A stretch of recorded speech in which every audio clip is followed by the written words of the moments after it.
సాగరంలో వంతెన నిర్మాణం కథ గురించి మీరందరూ వినే ఉంటారు. శ్రీరాముడి సేనకి ఎన్నెన్నో ప్రణాళికలు వేసి 7 సముద్రాలు దాటి లంక మీద దాడి చేయాలి. నిర్మాణకారులు నీళ్లు, ఆకాశ సహాయంతో వంతెన కట్టే ఉపాయం ఆలోచించారు. కాని ఇప్పుడు వంతెనని కట్టడం ఎలా? సముద్రం ఎంతో లోతైనది. అక్కడ ఎన్నో రాళ్లు వేస్తే మనం దాటగలిగేంత స్థానం సముద్రం నుంచి పొందగలం. అప్పుడు ఆలోచన చేసిందే ఈ కార్యం. రాయి మీద రాముడి నామం రాశారు. అప్పుడు ఈ రాళ్లు సాగరంలో తేలటం మొదలుపెట్టాయి. అలా వారు లంకకు చేరారు.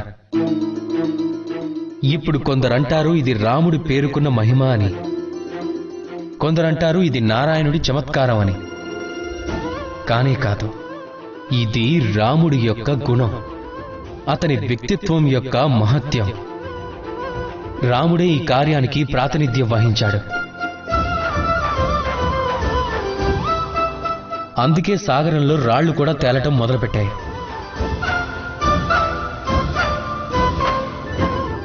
అదేవిధంగా ఎక్కడైతే మనం ఉండమో అక్కడ మన గుణం ప్రాతినిధ్యాన్ని వహించాలి.